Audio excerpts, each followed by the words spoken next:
I recently watched Paul Vanderklay's video titled "Is Jordan Peterson the Only Alternative to Global Liberalism?"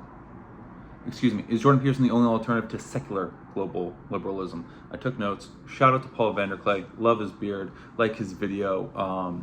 In that breakdown, he's going through a podcast by Wokal Distance and Benjamin Boyce and some other guy, I believe. I'd never heard of those guys before, not to disparage them by any means. I hadn't heard of them before. Listen to the whole breakdown, and they're talking about culture and moving forward, the neocons, conservatives versus liberalism, wokeism, America, blah blah blah blah blah.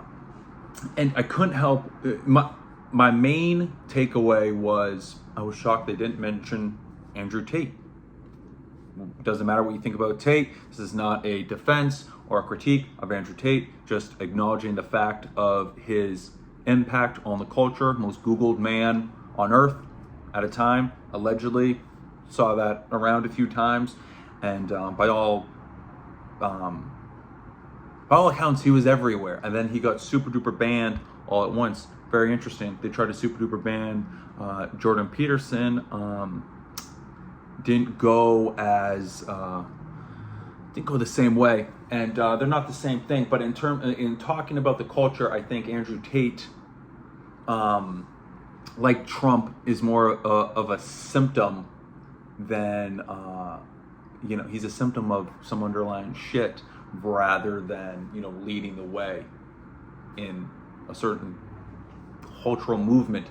They have become figureheads, no doubt.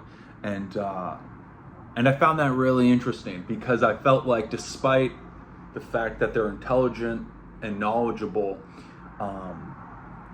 they missed out on that. And I don't know why. I have no idea if they ever talked about Andrew Tate. I have no idea if Paul Vanderklay's mentioned Andrew Tate or anything. But I found it curious because at the same time, without trying to be too negative, but listening to these guys, I can't help but think these are all intellectuals. These are all thinkers.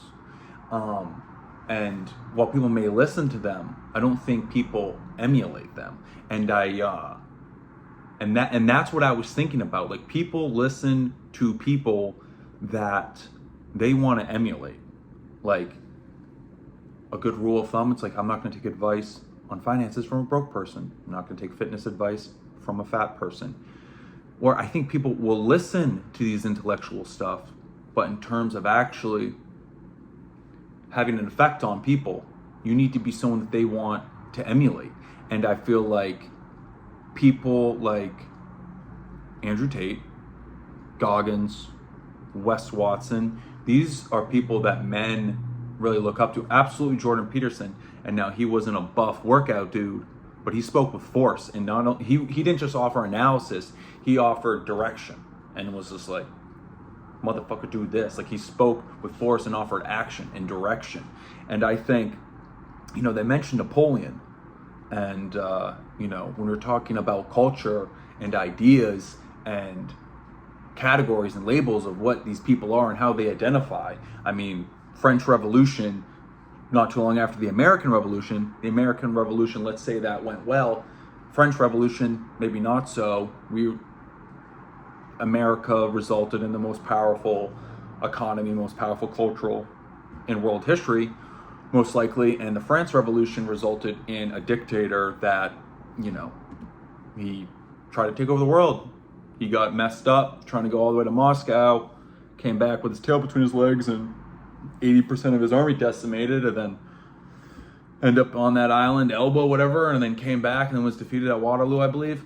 Not a historian, but that is the main point, and I feel like they failed by a failure to address Andrew Tate. Again, doesn't matter what you think about him. What Andrew Tate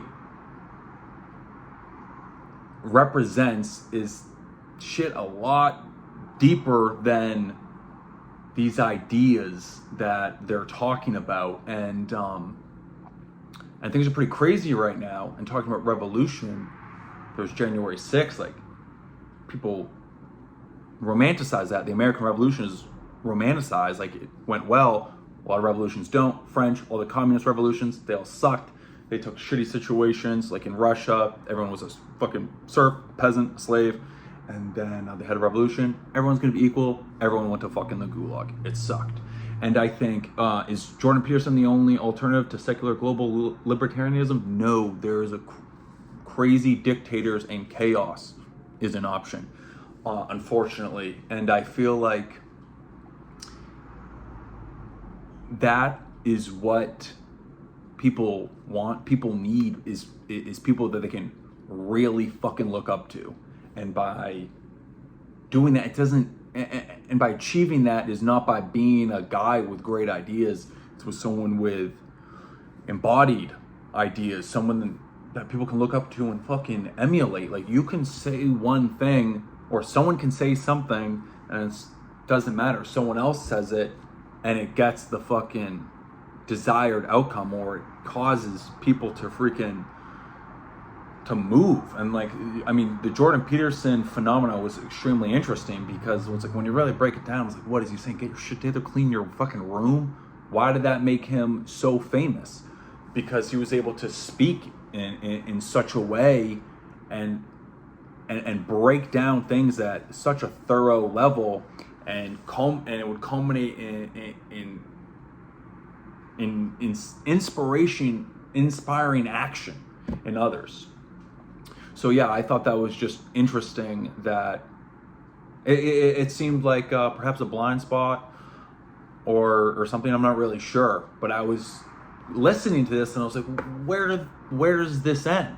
I mean, yeah, I'm curious to see what Jordan Peterson's going to go to, or what he's going to do too. I'm very curious to see. I mean, shit's kind of fucking scary right now, but I'm also curious to see what's going to happen. But I think at the end of the day, I mean, people are going to rally around, I mean, there's ideas and practice and in theory, and then there's the reality. And when shit gets crazy, I mean, the American Revolution had George Washington, French Revolution, Napoleon, communism, Stalin, Nazis, Hitler. When things get really bad, people look for strong men, or someone who speaks with conviction that they can listen to. And we'll see what happens. But I think these gentlemen in this conversation were missing something by not addressing Andrew Tate and what he represents.